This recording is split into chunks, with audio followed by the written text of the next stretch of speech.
Ladies and gentlemen, welcome to this Chatham House webinar. Delighted you can join us today. In July, as things maybe, at least from a work standpoint, are easing off a little bit, but certainly not in terms of what's happening globally and in the world. And we are really delighted to be hosting this webinar today on shaping sustainable security in the Korean Peninsula. A very timely subject, not least given the still emerging policy of the Biden administration towards Korea. The recent missile test back in March by the North Korean government, first ballistic missile test in quite a while. Obviously, the pressures of COVID adding to the humanitarian situation in North Korea in particular, but also distracting governments and affecting the scope for them to undertake really sort of thorough and predictable foreign policies. Elections coming up in South Korea as well in the next year. I mean, it really is a very mobile time in which to be considering one of the perennials in global geopolitics. And it's for this reason, that we're very happy to be hosting it and for me to say some words of welcome to this event, but also a chance for me to thank three partner institutions, the Korea Foundation, and Yosi Future Consensus Institute, who are supporting a lot of our work at Chatham House on Korea in general.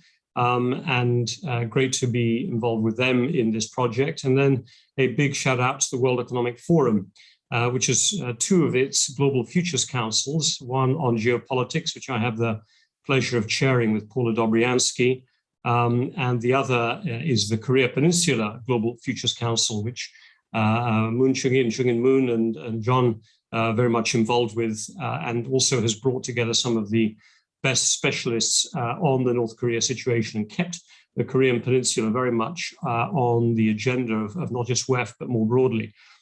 So I think we've got a really good mix of partners, a very good mix of panelists to be able to discuss the issue today.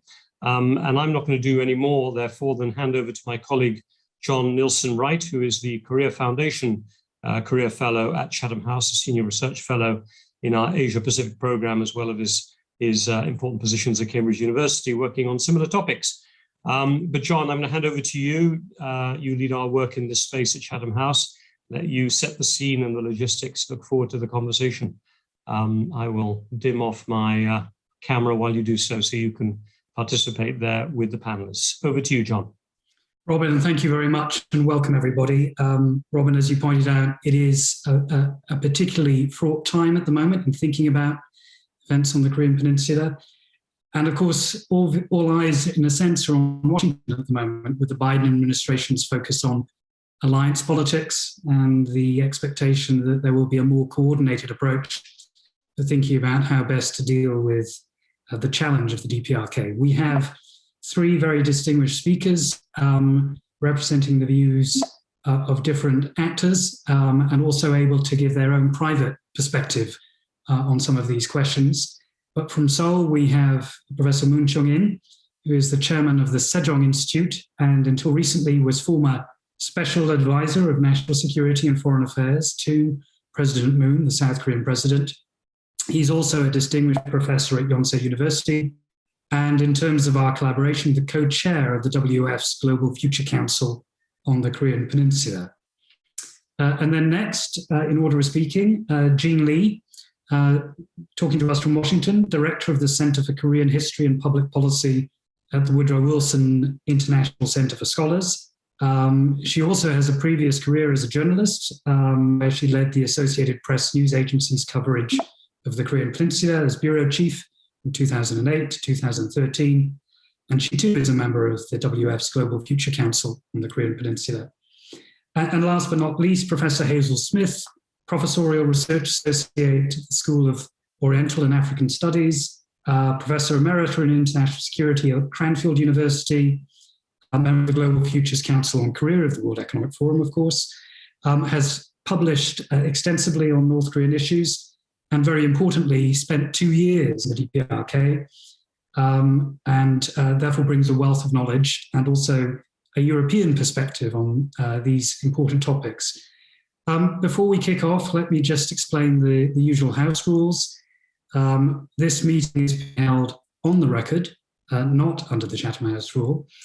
We will be recording the proceedings, and both Chatham House and the WF will be disseminating this webinar online at a later date. If you have questions, can I encourage you to submit them during the discussions using the Q&A function, not either the chat or the raise hand function, the Q&A function at the bottom of your screen. Without further ado, let me hand over to Professor Moon, who's going to speak for about 5 to 7 minutes and kick off our discussion. Professor Moon. Oh, and you're muted, I'm afraid. If you could unmute yourself. Thank you. Thank you very much. Situation on the Korean Peninsula is not very good since Hanoi setback in 2019. There has been no progress at all. There's stalled in a dialogue and negotiation on the Korean Peninsula. And in particular, last year, Kim Yo-jong, sister of North Korean leader, issued a very, stern statement criticizing South Korea, and also she described inter-Korean relations as hostile relations, and also he instructed suspend all channels of communication with South Korea, and then demolished, our liaison office building in Kaesong. Since then on, they were, completely incommunicado, and they were, attempts on the part of North Korea twice, one in September, then that was really, washed away because of, South Korean, official at the Ministry of, Fishery, got shot by North Koreans. And then there's another attempt, to my knowledge, that was in May, before the, ROK-US summit in May. But since then on, there was no communication between North and South Korea. That very, dire situation in the Korean Peninsula. Then what is the, President Moon Jae-in government's, the strategy to, deal with this issue? Obviously, his tenure is less than 8 months left, and then he's trying to revive the glory of 2018. But his strategy is very simple. Okay? His strategy, since North Korea is not coming out, his strategy to strengthen ties with the United States and facilitate, DPRK-US, dialogues, which he would in turn facilitate inter-Korean dialogue. In that way, he wanted to create a virtuous cycle involving the US, North Korea, and South Korea. But that formula is not working. But within that formula, that he really worked very hard with President Biden. As Jin Lee will be explaining it, he was very successful in, including some very innovative remarks from the United States in the joint statement May 21st. The United States, announced that it will be pursuing calibrated, practical, and phased approach to North Korea and primacy of diplomacy over any kinds of, confrontational measures. And also, President Biden honored, the Panmunjom Declaration and Singapore Declaration. And more than that, he, strongly support the idea of inter-Korean engagement, dialogue, and cooperation. And more importantly, instead of appointing U.S. human rights ambassador for North Korea, okay, he, abruptly appointed Sung Kim as a special envoy for North Korea. Those are all the positive development. And with that kind of positive, development, we were hoping that North Korea would come out, but North Korea didn't come out. And also our side, we have been sending all kinds of messages, vaccine cooperation, we wanted to go for the inter-Korean, cooperation, in various fields. Even we, toast the idea of so-called humanitarian assistance, such as food aid, fertilizer aid, and other kinds of cooperation with North Korea. But there's no response from North Korea, okay? And that is in our situation. Then what is in our analysis of North Korean behavior, why North Korea is not coming out? And obviously, as Robin pointed out, internal issues are dire in North Korea, COVID-19, fear of outbreak of COVID-19 in North Korea, and also, economic, hardship as a result of, protracted sanction measures by the United States and United Nations. And most importantly, Hazel will be discussing it in the food shortage issue. Therefore, if you look at the, Central Committee's plenary session of Korea Workers' Party, you can clearly see to what extent Chairman Kim Jong-un has been paying attention to internal issues. Okay. Therefore, I think the North Korea is not in the position to get out and engage with the United States and South Korea because of these domestic issues. Managing domestic issues must be the first issue. Okay. Perhaps that reason why North Korea has not been engaging so-called assertive military behavior. That is one reason. Another reason is even though the United States come up with really innovative ideas and accommodating in ideas on North Korea, but North Korea does not see any concrete incentives in it. Therefore, even though U.S. proposed working level talks, no one in Pyongyang would like to come to the working meeting because it is obvious that they will return to Pyongyang with empty hand. Then those North Korean delegates should be liable for that failure. Therefore, nobody would like to come to the working level talks unless there's some very concrete incentives by the United States. But we do not see that kinds of incentives, and North Korea does not see that incentives. Therefore, our government has been trying to encourage the American government to come up with some very concrete incentive to North Korea.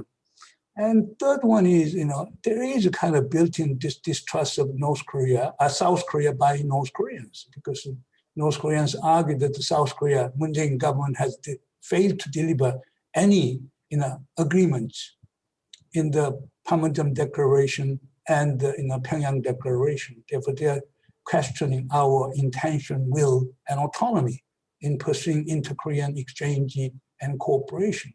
And even they are, questioning, our, true intention, and that is a very serious issue. Simply put, they do not trust us. They don't think that we can deliver. Okay, therefore, that is a real issue. Then now, what is the situation in months to come? Okay, what are the implications for security? First, in August, we're supposed to have Ulchi Freedom Guardian joint military exercise. It is very much a CPX, exercise. But given the current situation of COVID-19 in South Korea, it may be very difficult to, undertake the joint exercise. Therefore, that may not be a big issue. Okay, but starting from September, then we'll be getting into a presidential election campaign. The presidential election campaign can really politicize inter-Korean relations. Okay, if North Korea shows a provocative behavior, then opposing conservative camp will be criticizing the current government. If North Korea come up with very engaging attitude toward South Korea, then opposition conservative camp will be criticizing North Korea interfering with domestic politics. It's another wind, north wind, bukpung, kinds of things. So there will be a dilemma. But let me tell you one thing. Therefore, starting from September, things can be can go very much complicated. And here, I don't know what would be the limit of North Korean patience. Okay? North Korea has a card of 7th nuclear testing and test launching of ICBM, SLBM, and etc. I don't know whether North Korea will be using those cards or not. That is a worrisome aspect. And also, if North Korea shows that kind of behavior, I think the United States Biden administration will be taking, quite decisive action on North Korea, because the Biden administration will not allow North Korea, use it as a kind of political bargaining card. Therefore, then the situation can be very worsened in Korea. And if progressive candidate wins the election in March next year, maybe there can be a continuation of a Moon Jae-in policy. But if conservative candidate wins, the situation can be somewhat different. Then here again, an issue of harmony between Washington and Seoul. Okay, then maybe there could be deja vu of the past. Progressive government in Washington, conservative government in Seoul. Okay, and that will be a very difficult position. Therefore, that is in the current situation in Korea. Therefore, I would say that security situation of the Korean Peninsula is not that promising. There are so many uncertainties. Okay, and therefore we need to pay close attention to what is taking place on the Korean Peninsula. I'll stop here. Chung-In, thank you for that characteristically comprehensive, perhaps uncharacteristically pessimistic presentation.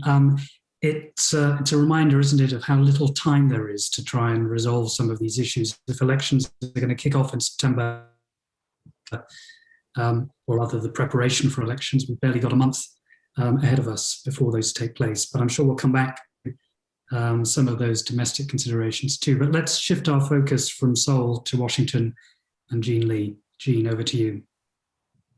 Yes, hello from steamy Washington, D.C. Thank you so much for having me. I'm delighted to be able to join this discussion. So we are 6 months into the Biden presidency, and I think we're starting to see how North Korea fits into this administration's foreign policy objectives. And this probably goes without saying, but it's very clear that it's not going to be the flashy one-off summits of the Trump administration, the go big or go home gambles that unfortunately resulted in both leaders going home without a nuclear deal. And so what I see instead is the Biden administration very carefully setting the stage for future negotiations, though as Professor Moon pointed out, it remains to be seen whether all that preparation will pay off. It's certainly not clear that it's going to pay off anytime soon.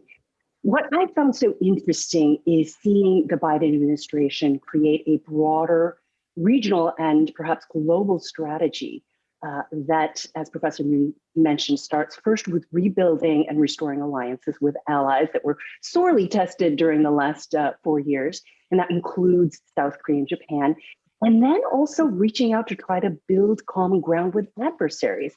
And I think that's the strategy first of restoring alliances is reflected in that early focus on inviting the leaders of Japan and South Korea to the White House, making those state visits the first 2 of the Biden presidency, and sending high-level envoys to Northeast Asia. And I just want to mention that we're seeing significant outreach right now with Deputy Secretary of State Wendy Sherman in Northeast Asia. She's there right now, had met today with Chinese officials after consulting with her counterparts in Japan, South Korea, Mongolia. I have to admit, I haven't had a chance to see what the outcome of those meetings are. Maybe someone has an update, but I'm looking forward to reading and analyzing the readouts from those meetings. I think it'll be very significant, again, in helping us understand the administration's approach and strategy. I am seeing the administration put foreign policy into the context of China's rising ambitions and the growing strategic competition between the United States and China, especially as we see the fault lines grow deeper in recent years. And I think also while North Korea, as Professor Moon mentioned, has been giving South Korea and the United States the cold shoulder, we are seeing Kim Jong-un reach out to China and Russia to reaffirm some of those traditional ties that North Korea has. So I think it'll be interesting. What I'm watching for is to see how much effort the Biden administration is putting into trying to find common ground with China and Russia in particular, and how much focus the administration puts on North Korea, given the priority on other major issues, the pandemic, the global economy, the US economy, other pressing foreign policy priorities in other parts of the world. We just saw the pullout from Afghanistan, of course, climate change and cyber. And I also see not only in this step-by-step process in the Biden administration strategy of not only working to restore confidence among allies and try to find common ground with adversaries, but also working to bring new regional partners on board, particularly in the Indo-Pacific. And so Professor Moon mentioned the May summit between President Biden and President Moon.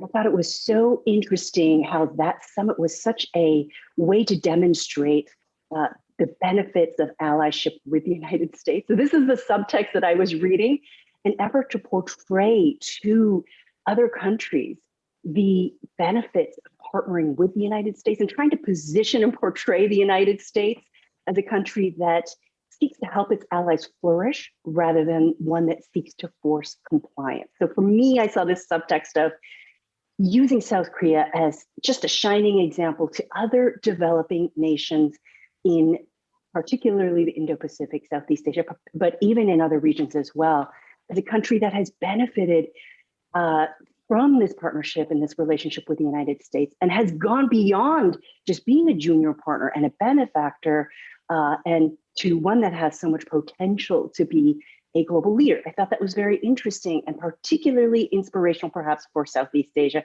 and part of this broader strategy of bringing other countries on board with its strategy. Professor Moon, you mentioned, he mentioned the appointment of Ambassador Sung Kim as the envoy in North Korea. I should point out that Sung Kim is continuing his role as ambassador to Indonesia, so a dual-hatted role, but I find it interesting because he is in the Indo-Pacific, in Southeast Asia, and it'll be interesting to see how he's able to carry out this role as envoy in North Korea while remaining in Southeast Asia. I think that's an interesting point to keep in mind. Again, the challenge, I think, will be working to find common ground with adversaries, with China and Russia. And it's going to be challenging, but I've always felt that with North Korea, trying to close the loopholes and trying to present a united front among the regional partners is absolutely key to bringing North Korea back into the international fold. Now, and I hope we can talk a little bit more about that, and certainly whether Wendy Sherman has had any success in her discussions with China will be a good sign for whether they're making any progress. I think it will be a long process. I do think that this administration, it has been very clear that their approach is going to be measured. I think practical and calibrated are the words that we've heard them use repeatedly. And in a way, it's the new keyword to replace strategic patience, which we saw during the Obama administration. But it is, even though it's a new phrasing, it is one that requires patience because there's so many pieces to this puzzle as far as the Biden administration is concerned. And it's a bigger picture vision than one that is just focused on these smaller one-off issues. And I think the question is whether the two Koreas can be as patient as well with this approach. Now, so far North Korea has been quiet. I think that leaves room for potential engagement. It also gives Pyongyang the space to map out its strategy, but also to expand its arsenal. And so aside from concerns about proliferation, that expanded arsenal will give North Korea more leverage in any future nuclear negotiations. And on top of that, the stakes are going to be even higher given the pressures posed by the economic hardship of the last few years. And I think that'll make sanctions relief even more essential as far as Pyongyang is concerned. I want to mention that I think we should keep in mind that Wendy Sherman, with her, we have an experienced nuclear negotiator who successfully shepherded the Iran nuclear deal. She was a key player in the Clinton administration in negotiating with North Korea. And, I did read her memoir, Not for the Faint of Heart, and she described the importance of seeing sanctions as a diplomatic tool, as a way to entice or compel rogue nations to the negotiating table, even while she says we can't expect sanctions to change the leader's behavior. So she's a seasoned diplomat with expertise in these nuclear negotiations. I would say someone who has great faith in diplomacy and a strong belief that she has a role to play in resolving nuclear crises. So that's something to keep in mind when we talk about who the major players and decision makers are, the policymakers are in this new Biden administration. But the question, of course, is, are the North Koreans ready to come to the table? And I hope we'll hear a bit more about that. And I will leave it there because I've gone a bit more over my time. Thank you. Jean, thank you very much. And thank you for reminding us of what a difference a change of administration and a change of leadership can make in terms of the approach of particular countries, in this case, the United States. I think we're going to come back, I'm sure, to the question of personalities in all of this and what difference that has on the question of how to manage the current situation. But let's take a deeper dive now by looking at the situation in North Korea by turning to Professor Hazel Smith, who's going to focus on sanctions, I believe, and perhaps some of those broader humanitarian issues. Hazel, to you. Thank you. Thank you, John, and thank you to WEF and to Chatham House. I much appreciate being invited here, and hello to the participants, some of them who I know very well, and the many in the attendees.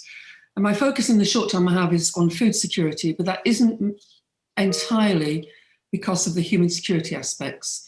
We know that there are severe food shortages in North Korea today in 2021, not the least because the government has admitted it.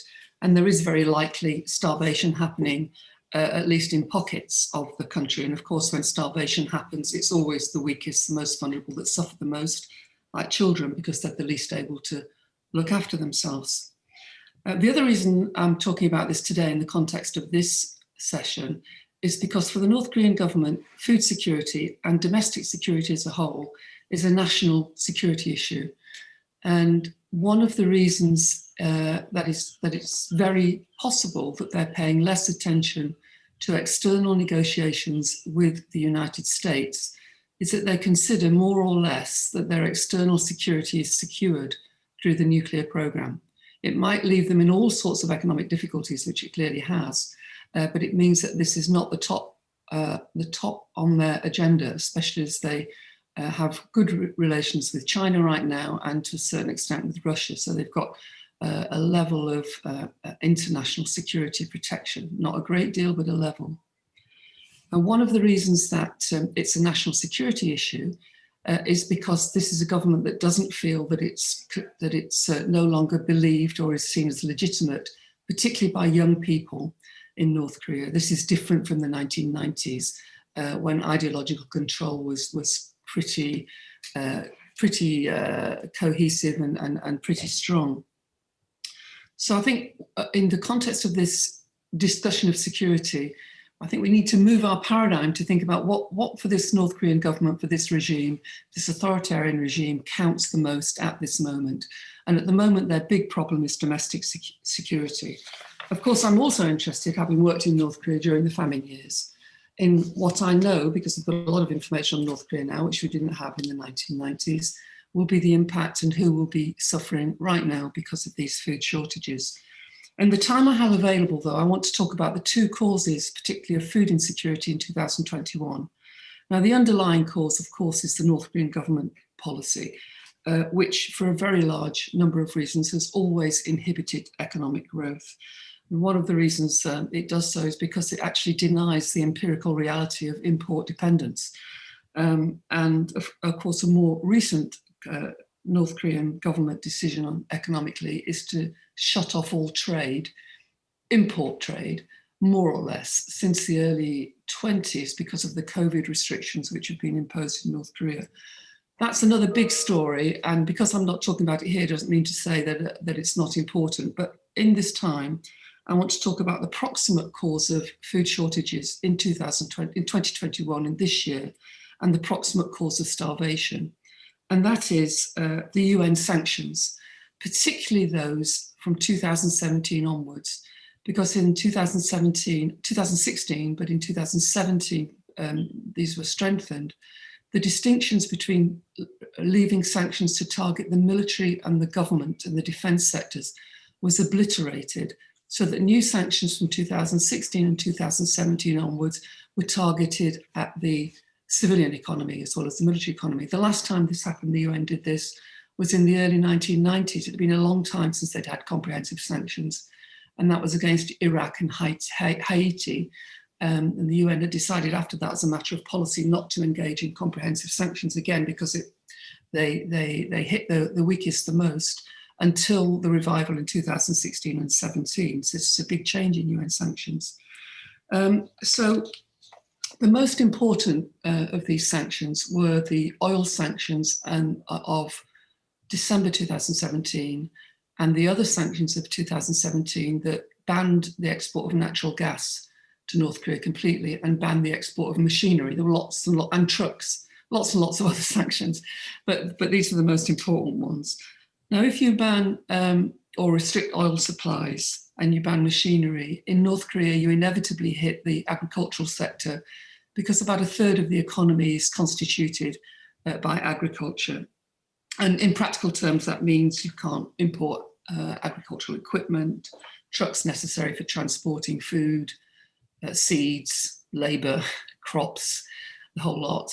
And of course, you ban the fuel that's necessary for that transport, or you restrict the fuel that's necessary for that transport and for agricultural machinery and for irrigation, everything else, and production of fertilizers, which you need oil for. And North Korea is not an oil-producing nation, so it relies on imports. Now, that was inevitably going to have a major impact on the North Korean civilian economy, particularly agriculture, because, as I say, a third of the economy is agriculture. And also, although the general impression of North Korean food production is that it's catastrophically awful all the time, in fact, after the famine years, after about 2007, from about 2007, North Korean domestic food production, and most North Koreans get their food from domestic food production, grew substantially, so that the import requirement was, by 2017, was actually very, very manageable.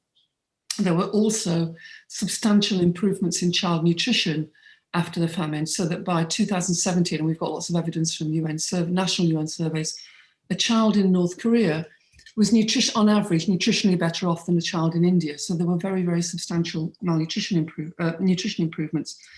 2018, domestic food production fell very sharply. And since 2020, COVID restrictions have also closed off North Korea to the outside world.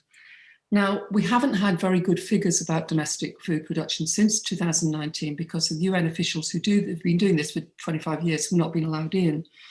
But our best figures come from the South Korean Rural Development Administration, which has got very, very accurate modelling of North Korean food production, has shown that over the years. And what they essentially have shown is that food production has not recovered since the catastrophic fall in harvest in 2018 from the year before. Now, it looks like in 2019, a food crisis was averted because of the continued ability of North Koreans to engage in informal trade, because of the use of food stocks, and because of fairly massive Chinese food aid. We don't know quite how much, but we know there's quite a lot. It was the year that President Xi went to North Korea, and there are press reports of up to 1 million tons of food aid going in.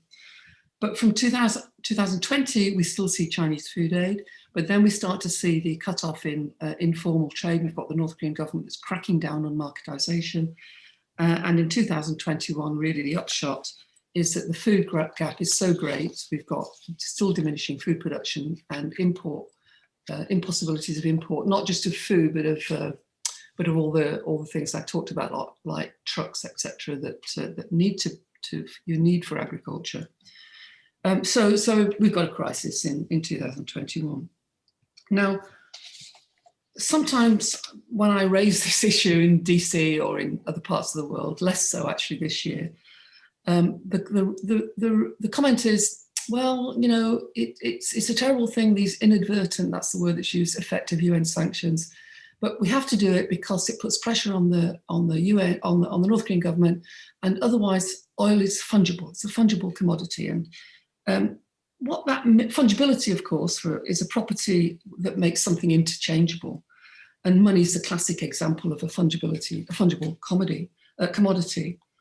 But in the context of North Korea, once you drill down, the fungibility thesis doesn't really make sense. Firstly, oil products are not fungible. Diesel used for farming and transport can't be used for rocket fuel. And in fact, all military-grade oil exports are already banned through other measures to North Korea.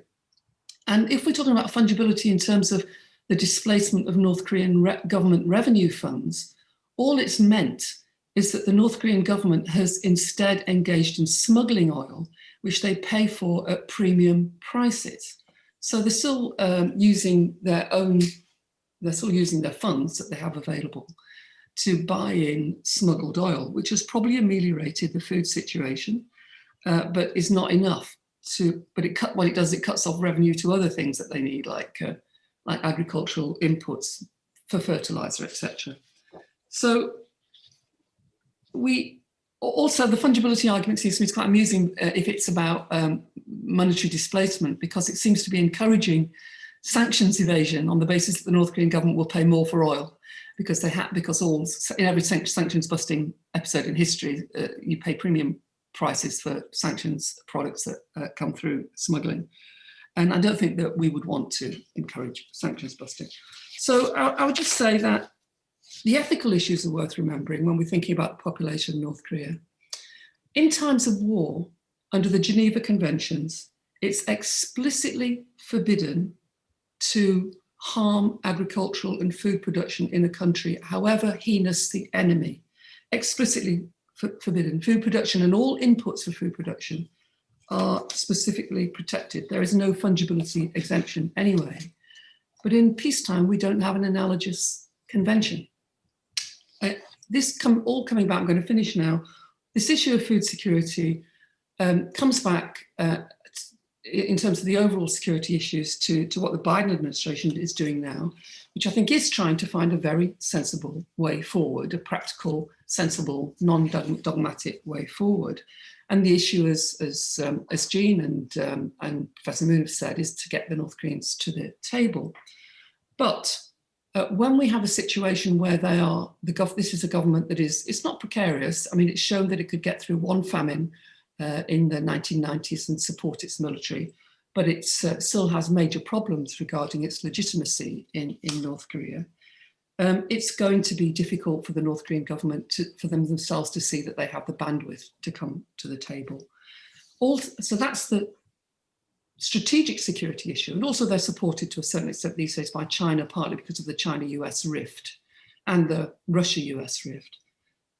But the human security aspect, and if I can be a little bit more than just a sober analyst here, is actually horrifying. We in terms of the figures that we have from the South Korean Rural Development Commission, it is likely that 8 million of the 25 million people in North Korea do not have access, could not have access, we don't know what do not, could probably not have access to basic survival rations. This is all averages. But it isn't an equal maldistribution of food aid in any of food problems in any crisis. What happens is the frail elderly, the weak, the prisoners, the sick, children, pregnant and nursing women, everybody, this is classic, are the ones that will be suffering right now. And in terms of the humanitarians that the democratic countries think that they are, it seems to me that there would be nothing wrong or unethical in the United Nations performing an impact assessment of sanctions, which could be done. There's a lot of information on North Korea today, and suspending at least the 2017 sanctions and monitoring what goes into North Korea, but suspending the most extreme of the 2017 sanctions in order to support agricultural food production. This doesn't resolve the issues, but it does provide a concrete way forward. Professor Moon was talking about concrete examples that the Biden administration could be doing. And I think that both the UK and the EU could be supporting that position at the same time as looking for ways to end the nuclearization of North Korea. Given that all policies so far since 2006, all the sanctions measures have not done that. In fact, North Korea's nuclear program and capacity has increased substantially since 2006. Thank you. Hazel, thank you very much reminding us of those important humanitarian and ethical issues. Let me jump straight into questions, which we've been accumulating during the presentation, starting with Colin McCulloch, which in a sense picks up on the points that you were raising, Hazel, but also Professor Moon, in your discussion of the DPRK's focus on internal matters and difficulties.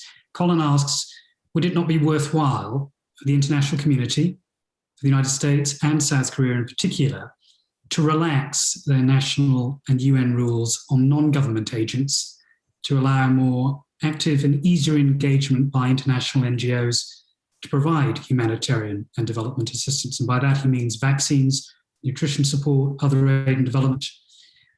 This, he argues, rather than, or prior to conditional aid at the level of intergovernmental agreements, would that not actually create a more positive atmosphere and perhaps some of that trust, Chung-Yin, that you mentioned, that is lacking at the moment? So maybe if we start with Hazel and then Professor Moon and then Jean to collect all of your thoughts on this question of relaxation. Well, sadly, the answer is no, I'm afraid, because the level of aid that would be required to fill a food gap, which is 1.5 million tons, it would be the biggest food aid program in the world, which could only be delivered by a big country like China or by the World Food Programme. To put it in context, in 2001, in North Korea, when I was working there, the delivery of aid over 1 year was 1 million tons. And that at the time was the biggest food aid program in the world. Next to Yemen, it would be the same. So logistically, and at that time, NGOs were also very involved in North Korea, but it was their total volume of aid of all sorts, whether it was food aid or medical, was something like 0.3 or 3% of the total aid that went in. So we're talking here about an extreme food crisis, and the North Korean government, of course, it would welcome any support, but it's not going to engage in small project development, because it takes a lot of resources for them when it's got these huge needs. And that's why in this case, the answer is, and also a lot of the small NGOs, well, more of the same really, they don't have the capacity that's needed to fill this enormous gap that we see now. That's one thing. And the other thing is that the main problem is not the delivery of food aid, although it may be an acute problem this year. The main problem is how to get commodities back in, like energy, trucks and machinery, that can enable the North Koreans to go back to increasing food production to the levels they had between 2008 and 2017, which meant they could more or less feed their population. John, I really don't think that there are really, any major political opposition to humanitarian assistance to North Korea in Washington or in Seoul. And the South Korean government has worked with the American government very closely on the issue of resumption of humanitarian assistance to North Korea. It's North Korea which has not been coming out. For example, it is my understanding that even the United States offered the idea of vaccine cooperation with North Korea, but they turned it down. They were asking America to go through the Gavi, Global Alliance Vaccine, NGO. Okay. Therefore, and also another good example is China has been supplying North Korea with food, but since August last year, they have not taken any food. It is my understanding that there's at least 110,000 tons of grain, stored in the Dalian airport, at the Dalian port, but the North Korea has not taken out. Therefore, in other words, it's a North Korean decision. If North Korea is willing to accept those things either bilaterally or multilaterally, and I think things can be done. Therefore, it is now North Korean turn to think about it and to come up with more proactively. And Chung-In, in terms of explaining the North Korean reluctance to embrace these overtures from the international community, how much of this relates to the legitimacy question that Hazel was raising? To what extent is it important for the leadership to be able to present this as almost a zero-sum adversarial relationship with the outside world at this juncture? I think the COVID phobia is the most important fact. They think that the North Koreans argue that North Korea has been most successful country in quarantining the country. They think they are number one. They are better than the K quarantine. Therefore their fear of any kinds of so-called contagion of COVID-19 in the process of their kinds of interactions. Therefore, unless they are full and vaccination and whatever, they may try to conceal their country. That is one thing. But another issue, as recently evidenced by the statement of the Minister of Foreign Affairs, that is, one researcher at the Minister of Foreign Affairs stated that, United States, you are talking about humanitarian assistance, but your humanitarian assistance is always string attached. Okay? It can be used as an instrument of making political interference with domestic politics in North Korea. We don't want that kind of humanitarian assistance. Therefore, there should be some clarity on the issue of the linkage or the linkage between humanitarian assistance and political interference in the name of human rights.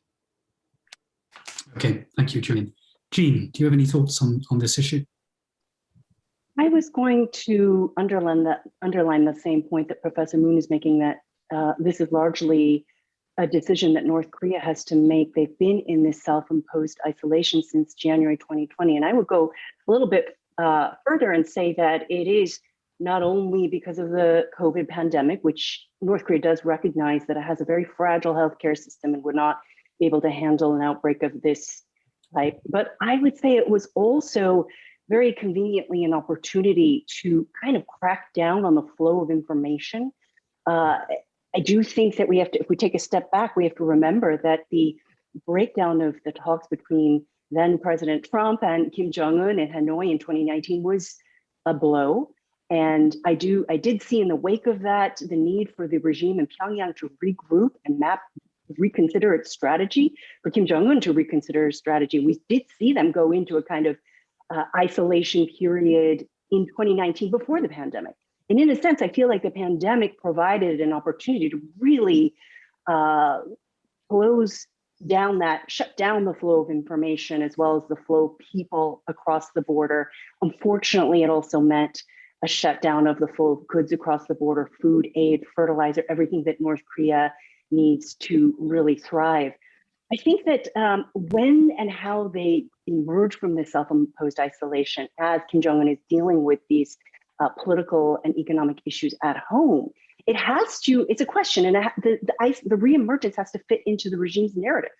So I think what we should be watching for is how North Korea and Kim Jong-un set their own stage for a reemergence that fits into the party policies and the propaganda.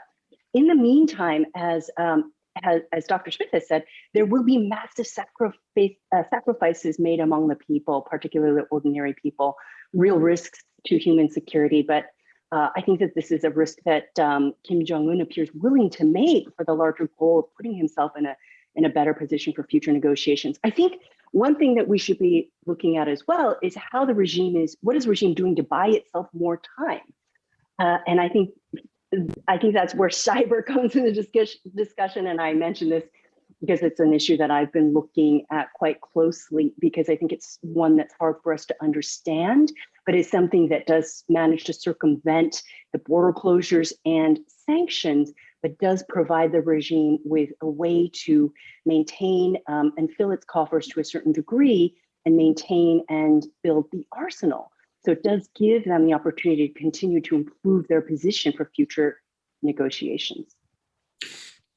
And Jean, that final point that you raised about building up their conventional arguments leads us neatly to a question from Professor John Dunn here in Cambridge, who wants to ask what the Northern leader is hoping to achieve from a more active, threatening posture at this point. What is the positive use of the continuing increase of its nuclear armament and its delivery systems? We had a recent discussion with Tae Yong-ho, the former North Korean official who defected some years to South Korea.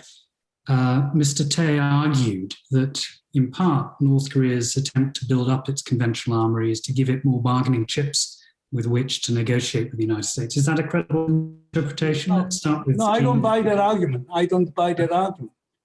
Because if that is the case, then why North Korea has been showing such a self-restraining behavior for the past 2 years? No, I don't buy that argument. And also on the part of North Korea, really, increasing nuclear armament or missile capability, beyond the current level. What is the positive use of that kinds of behavior? Because now, since November 2017, North Korea declared that it's now full-fledged nuclear weapon state, and therefore they think that they don't have to demonstrate their nuclear capability in order to draw American attention or to use it as a bargaining leverage, because the United States knows, North Korea has a quite, remarkable level of nuclear and missile capability. Therefore, maybe, but again, here we should pay attention to domestic politics in North Korea. The military thinking might be different from the party thinking about the relative, utility of these kinds of missile and, the nuclear capability. Military will be wanting it, continuing test, okay? Then it is a political decision, Kim Jong-un's decision, whether to do it or not. But he learned a very important lesson. Even without using that kind of things, they could have a dialogue with the United States. Therefore, I would say it's up to the United States, okay? Even though Secretary Blinken said the ball is in the court of Pyongyang, and I think this ball is still in the court of Washington. Jean, do you agree? Is that the feeling in Washington at the moment, do you think? Are there people who endorse this idea that the movement needs to be more pronounced coming from the United States at this point? And I think there's a lot of debate, and there's certainly a camp of people who believe that that the United States, as the superpower, needs to make the first move and perhaps provide a concession of some sort. This is a question that has been posed to the Biden administration, and I do think that the Biden administration has made clear that they are leaving the door open, but and they're certainly sending all the messages that they're open to negotiations and to engagement, that they haven't made any concrete promises that they will provide a concession up front. And so this is always, this is always the question: who's going to go first? Who's going to make? And so it's still not clear, to be honest, from Washington's side, whether they're going to make that first step. We mentioned the joint exercises, joint military drills between the U.S. and South Korea. Would there be an opportunity for humanitarian aid? As I said, if North Korea sets the stage for the acceptance of humanitarian aid, which is something that we need to see happen. So I think that it's still unclear. What we do know is the Biden administration has sent these signals, but without any concrete promises up front. And Chung-In mentioned the issue of politics in North Korea. We have another question on domestic politics from Imogen Dawes, who asks how the process of negotiations between the US and North Korea can be safeguarded from the impact of domestic politics in both countries. And we've heard, of course, of we have a presidential contest that will start heating up in the South this autumn. The midterms in the US are some time away, obviously. But I wonder if the three of you could reflect on this issue more broadly. Is it an impediment? What's the balance? Let's start with the US, Jean, in terms of Capitol Hill. The kind of bandwidth you mentioned issue is obviously complicated by the focus on the domestic agenda, but what's the attitude on the part of both Democrats and Republicans? Is there a consensus behind the Biden administration's approach, or are we going to see a reaffirmation of the importance of focusing on humanitarian issues, which might get in the way of future talks between the two countries? So I'm not quite sure, maybe you can repeat for me what the question is, but certainly I would say, for one, one of the concerns analysts here in Washington have is that these issues are just not a priority, that the Biden administration has much bigger issues that it's dealing with. And one of the concerns among analysts is, will North Korea use and utilize provocations as a way to draw attention back to the threat that its nuclear program poses? I'm not so sure that is going to be the case. I am looking at North Korea's own domestic calendar. 2022 is a big year for North Korea, and I do think that we should keep in mind that they have their own domestic agendas. North Korea will be building up to a kind of reemergence in 2022, I suspect. But going back, remind me again what your question was in terms of the It's really simply politics. just to what extent does domestic politics affect the question of how much latitude any of these countries have to move forward in terms of negotiations? Yeah, and I think that the Biden administration is putting all of this into the context of the bigger issue of US-China competition. And so it'll be interesting for me to see how deftly they're able to bring North Korea into those discussions, so that it's a piece of the larger puzzle rather than just a concrete one-off issue that they're dealing with, as we saw with the Trump administration. So I do think that that's one of the concerns that analysts have, is that Korea hasn't been a priority, and that there may be a moment where North Korea is going to force the issue. But that's certainly a concern, that if you put this issue on hold, that North Korea will try to reassert itself and regain some of that global attention. I'm not so sure that will happen, but I think that I'm just reflecting the concern that we hear in Washington. Well, I think that will be the major impediment to any kinds of, the resumption of dialogue between DPRK and the United States. The way I see it, there is a really huge anti-North Korean bipartisan consensus in Washington, D.C. North Korea is being seen as little China. Therefore, anti-North Korean sentiment is so strong in Washington, D.C. There are few who have been advocating all this anti-war declaration and whatever, but I would say they're minority. Therefore, my basic argument is this: those arguments, makes a whole lot of sense because, there's no way to safeguard U.S. DPRK dialogue from domestic political, paddling. And because it is more so because there is a constant reference to the Trump administration. If the United States comes up with any kinds of concession to North Korea, even if it is simultaneous exchange, then Washington critics will be arguing that, Biden administration is repeating what the Trump administration did. Therefore, it is really up to President Biden's political commitment and leadership to tame that kind of domestic political opposition. I would just make one more point, which is that the North Koreans are very familiar with how policies can change with a change of administration. We had the agreed framework in 1994, and then we had a sort of shift in power within Washington, within Congress, and a lack of political will on the US side in carrying out the promises that were made as part of that agreed framework. And so I think the North Koreans are very well aware that political will can shift in Washington. And so they're very aware of that and very distrustful. So it's just something that these negotiations have been going on for a quarter century. They were not new with President Trump. And so that, I think, to your question, I think the North Koreans are very well aware that the political climate and the political will in Congress might be very different than the political will of the U.S. president. Thanks, Jean. Hazel, do you... Can I come in on that, John?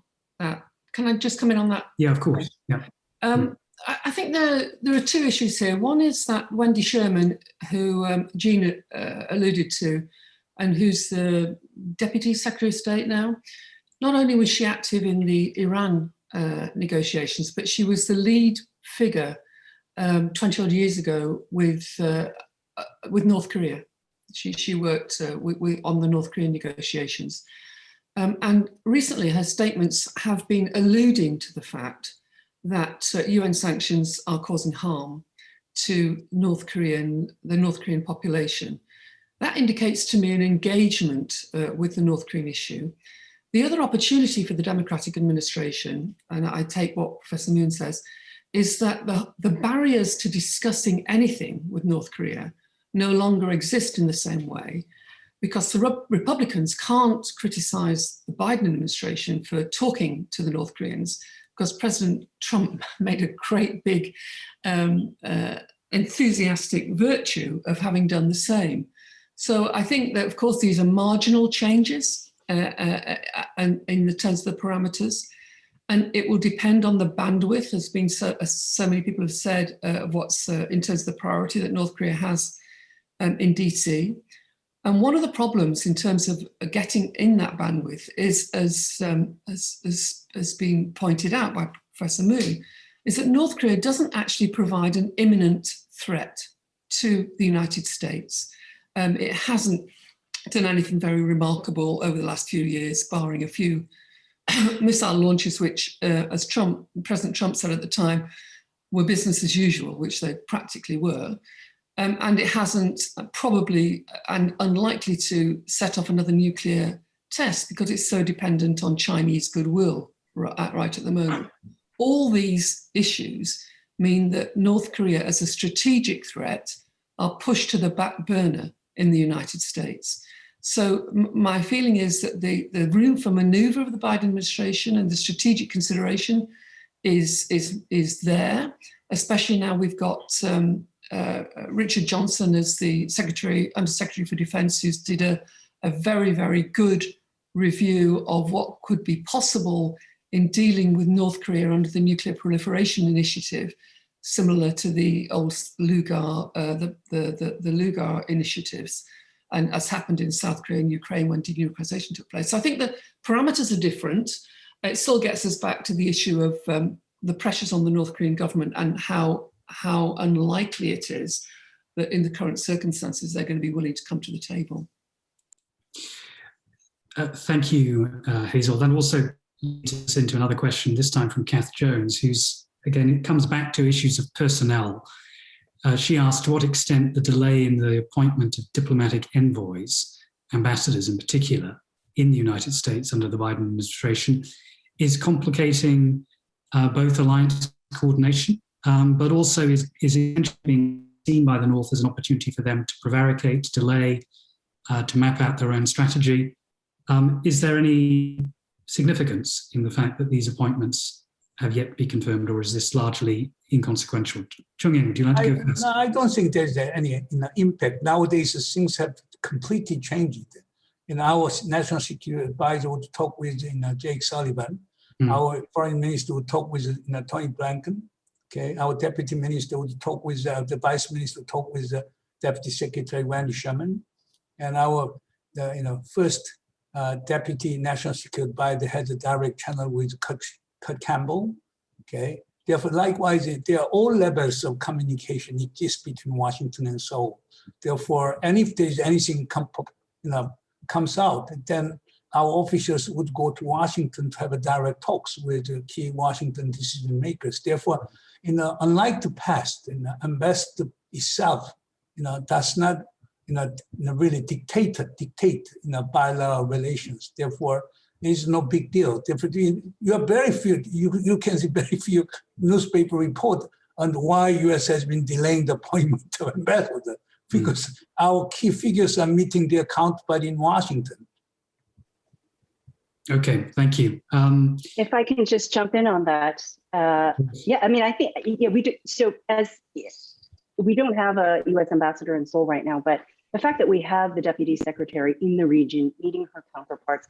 And then I just wanted to mention one thing is that with that Biden-Moon summit in May, the statement, the joint statement, and Professor Moon alluded to it and mentioned it, it was so incredibly robust. It was surprisingly robust.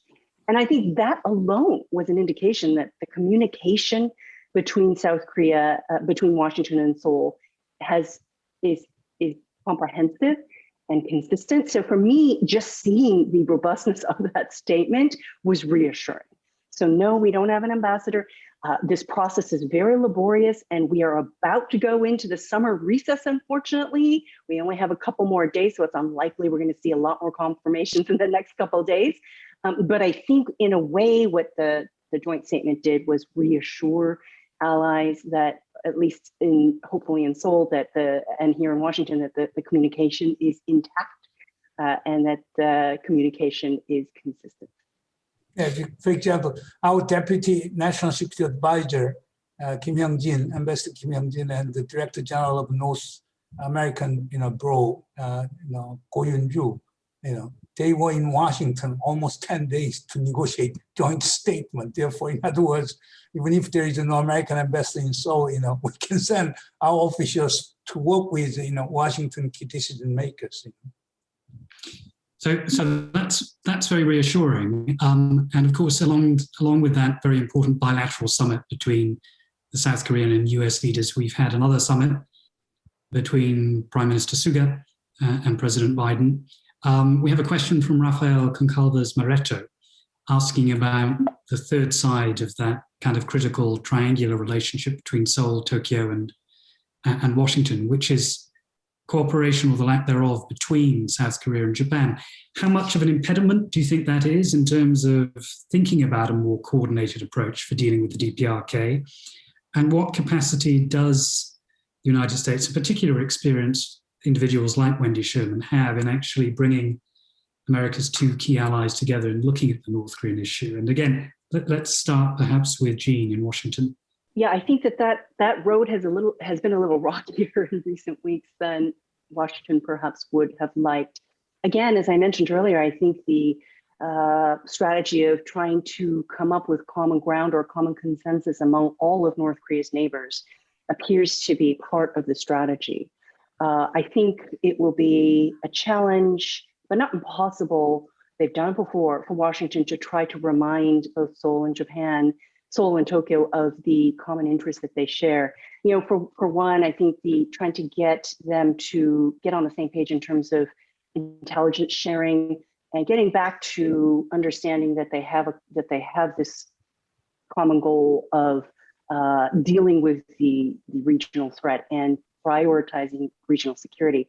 But there is a deep history of animosity between the two. I think it'll take some time to get to a point where they come back on the same page on particular issues when it comes to North Korea. But I don't think I think we're starting to see the baby steps. I think we're starting to see progress on that front. I just think, again, that it's a process that takes some time. Just sort of moving on to you, Japan has sometimes been talked about in the past as a country that might, in the unlikely event of some form of normalization, potentially be able to provide substantial amounts of humanitarian assistance or de facto compensation if there were any form of normalization. Do you see any role for Japan in this process at this stage? It all depends on, Japan during the Kim Dae-jung overture period. There was so close coordination between Seoul and Tokyo, and the Prime Minister Obuchi did a lot of things, including humanitarian assistance to North Korea, etc. But it's up to the leadership in Japan. For example, right now, the United States has been trying to bring three countries together. It worked very hard, but on North Korean issue, there is quite opposite views between Tokyo and Seoul. Tokyo's view is a CBID, complete verifiable, irreversible dismantling first, and all ranges of ballistic missiles, and also the primacy of the kidnapped Japanese issues, and also there must be roadmap construction among Washington, Tokyo, and Seoul kinds of things. But that kinds of things South Korea cannot accept. And it is also against the expectation of U.S. South Korea coordination too. Therefore, we cannot find some converging point unless Japan come up with some compromising in attitude. And therefore, apart from history issues, even under issue, strategic issues such as the North Korean nukes, there is a great discrepancy between Seoul and Tokyo. Therefore, I think the Japan also need to be more flexible on these strategic issues. Mm-hmm. And South Korea should be some more flexible on history issues. In that way, they can be compromised. But let me tell you one thing, even days of 2015, December 2015, there was a Japan-South Korean agreement on conflict domain issues. Now, I was told that it was not mediated by the Obama administration. Okay? It was a decision of Park Geun-hye. Okay, and then Abe accepted it. Okay, because the State Department knew that there is a fundamental limitation to intervene on those historical issues. Okay, therefore, it is really, no matter how hard Washington works, it is really up to Japan and South Korea. Therefore, leadership in Japan and South Korea should come up with a more enlightening attitude in resolving the difference between the two countries. Okay. Hazel, I just want to come to you both on that issue, but also a separate question from Andre Bueno Resende de Castro, who's asking really about the primacy of the United States in terms of its application of sanctions. I think the focus of the question is really on how America's role in imposing those sanctions influences relations with the DPRK. And this comes back to the question of trust. To what extent the North Koreans perceive the continuation of the sanctions regime as an impediment. I think this takes us back to the Hanoi summit. Between Singapore and Hanoi, the North Koreans thought they had a deal whereby they would get the 2017 sanctions lifted, or most of them, the bans on trucks, machinery, the oil caps, taken off in return for the North Koreans decommissioning the Yongbyon site. And anybody who's read John Bolton's autobiography and all the rest of it will know that the kibosh was put on that at the summit, and the North Koreans were surprised to find that that was not the case.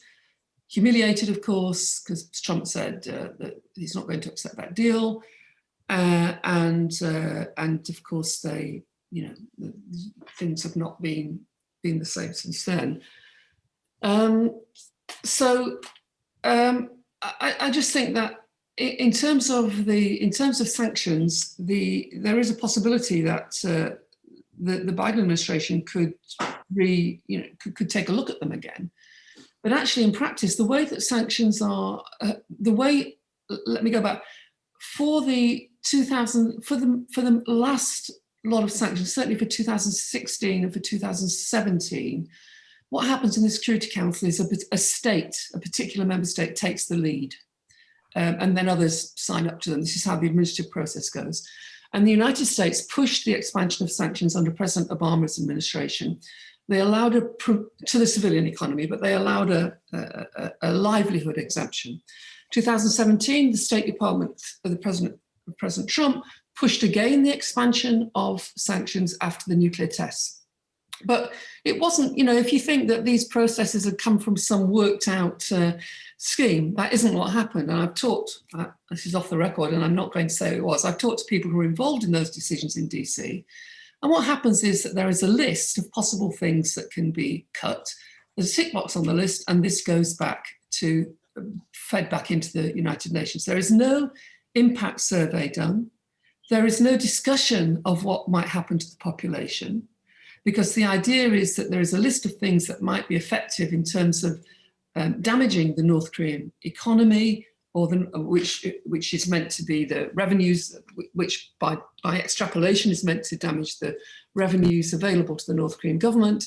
And this is exactly what happened. So there's not a big thought process that goes on, because it's not the humanitarian people that are doing this, it's people in various bits of defense or state that are putting forward these proposals. It goes through the Security Council, and the allies, in doing this in the same position, make up their own minds as to whether they support these sanctions or not. For the UK at the time, it was a question that this is not a big foreign policy priority for the UK. The UK is anxious to maintain the US alliance, so it agrees with the US and doesn't engage in particularly an impact survey in itself. What the Chinese and Russians do, I don't know. But that's how it happens. But to take off sanctions is much more difficult than to put them on internally, because you have to have a state pushing through the Security Council the reasons for why it's necessary to suspend sanctions, and that state has to use political capital to do it. Because it was the United States that instigated these last sanctions, and because of the obvious political core relationship there, it would be the United States that would have to push through even a suspension of sanctions. And it doesn't look to me like, A, it's a priority within the United States to do that, B, that anybody is really thinking about that in State Department as an instrument or a tactic or a way of opening up the framework so that there could be more negotiations. And of course, it would take capital, and other things would not be done, like Iran or whatever else is the priority in the State Department at the time. So it's not that the Biden administration necessarily has to change its overall policy, because it has done. It's become much more practical in its dealings, but it actually has to expend internal bureaucratic and administrative and political institutional capital to do something that would offer at least, even a minor concrete change, which would then the North Koreans might pick up as something which really is meaningful rather than just statements, and which would actually encourage them to think, if they are thinking about external negotiations with the United States, that the deal at Hanoi could be put back on the table, because there could be some concrete outcomes, because these are the deal. This is in terms of the deal that they thought was agreed, but which was rejected in Hanoi. Hazel, thank you. We're almost out of time. I just want to bring in two other issues briefly for each of you to think about. One is the question of climate diplomacy raised by Jennifer Park. We know, of course, South Korea's track record in terms of green growth, but to what extent is the climate agenda an area where progress could be made? And linking to that is the broader issue of human security that Edward Howell raises. In each of those areas, what room might there be for constructive new proposals? And a final question, actually two final questions, if I may. One, the role of Russia that Hannah Gesang raises. Does Russia have any role in the process of negotiating with the DPRK? And finally, media coverage. Neil Mannix asks, if one of the practical challenges is misrepresentation, both of the situation in the North and the level of threat perception on the part of North Koreans. So Russia, media representation, and climate change. 3 issues. If I can ask you each to give us about 40 seconds, very, very quickly, starting with Professor Moon. Climate diplomacy, the Chairman Kim Jong-un is very much interested in that idea, and he has been championing carbon neutrality. And I think our government was thinking about some innovative ideas. For example, replacing some of the very pollutive thermal power plants in Pyongyang by the more efficient and less polluting thermal power station. Is my understanding that our government has been talking with the United States. If North Korea show up to the dialogue with us, and that can be a very important agenda. But I strongly believe that the climate diplomacy is one of the major areas in which Pyongyang, Washington, and Seoul can work together. Even China can join it too. Therefore, I would say that the climate diplomacy should be the new frontier for the mutual cooperation among 3 countries. Great, thank you, Jong-in. Jean? I'm just going to address the media question, since that's an area I'm very familiar with. I think that we are, unfortunately, because of the restrictive border closures imposed by North Korea, we have less information about what's actually happening inside North Korea than ever before. I covered North Korea for many, many years, and I've never seen such a restrictive period. Perhaps the only time that I can remember that equates to this is the months after Kim Jong-il's stroke, when the country went into another kind of self-imposed isolation. And that means, unfortunately, that we are looking at and reading North Korea's state media and their propaganda, and we're allowing North Korea to shape the narrative. And so that it does make it, there's such a cloud of disinformation. It's hard for us to get through. And so it does make it very challenging for us to really understand what's happening on the ground. So I'm not quite getting to the questioner's issue, because I think that he says the facts are often unreported, but I think what we're getting are the facts as proposed or put forth by North Korean state media and propaganda. And unfortunately, I don't think those are accurate either. So we do face a challenge when it comes to the free flow of information, and it's a challenge that will shape how we understand what's happening in North Korea. And so that does have some serious implications. Thank you, Jean. And very briefly, Hazel, you have the last word. Yes, I'd just be a little bit more optimistic on our ability to understand North Korea than Jean. In the 1990s and the 2000s, when I worked in North Korea for a few years, we had almost zero information, and what we had was not credible. Because of the activity of the UN organizations over the last 25 years in North Korea, working in North Korea, we've got a lot of information, good information and analysis on certain sectors of North Korean economy, food, agriculture, not so much on income. And also today, because of ubiquitous technology, which even gets into North Korea, cell phones, etc., we can get, even since 2019, we've got certain information. So one of the things is we know what North Korea is producing through South Korea's excellent agricultural commission in terms of food. We know what trade is going in, apart from smuggle trade. And because we've had 2 excellent censuses, particularly 2008 census, we know what the demographics are and we know what the need is. So we do know that irrespective of unless North Koreans are being fed from thin air, there is a major food shortage in North Korea right now, affecting up to 8 million people. We don't know the levels of Chinese aid that have gone in, but probably not enough to feed all those people. So we have to be very careful about North Korean propaganda when you read the North Korean newspapers, for instance, but nevertheless, what they say tells you something. If you look at the North Korean newspapers right now, they are spending masses of time haranguing young people about their insufficient ideological commitment to the North Korean government. And if you go and all their addresses to the women's unions and the trade unions and the youth league and everything else is really insisting, when all these crises are going on, that they're insufficiently ideologically prepared. And what that means, of course, is that they don't believe that the population as a whole in these big groups are actually very supportive of what the North Korean government is doing right now. So, of course, we've got to pass all this information. But fortunately, 25 years on from the 1990s, we know a little bit more. We don't know everything, but we know a little bit more than what we did. And it's a very tragic situation. And I hope anybody who's listening from any of from the UK government or from the EU, or for anybody that's got any influence on UN sanctions, will be really going back to their officials and saying, can you tell me what the impact is of these latest UN sanctions on North Korean children? Just answer that question. Thank you. A very sobering final point on which to end. We are unfortunately out of time. All that remains for me to do is to thank our distinguished guests, Professor Moon, Jean Lee, Professor Smith, for sharing their insights with us today. It's been a fascinating exchange of views. We've learned a great deal. Thank you, the audience, for your questions. We didn't get to all of them, but hopefully most of them.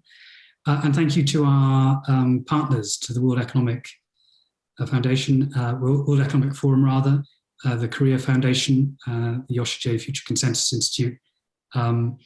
This, I think, has been extremely useful and helpful at a very difficult time.